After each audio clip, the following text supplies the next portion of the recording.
In this video, we will show you how to delete a message on WhatsApp without opening it. Let's get started. Before you start with the steps, make sure you have closed WhatsApp and the app is not running in the background.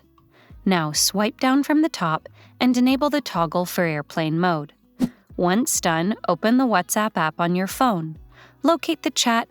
On iOS, long press the message, select Delete, and tap on the trash can icon.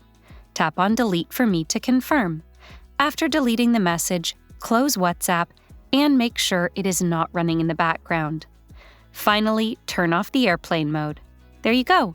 You have deleted the WhatsApp message without the other person knowing. Although this method is rock solid, sometimes it may fail to work due to the processes running in the background. So just ensure that WhatsApp is not running in the background. We hope this video helped you learn something new. For more tech tips and tricks on WhatsApp, subscribe to Guiding Tech. And don't forget to check out these awesome videos curated for you.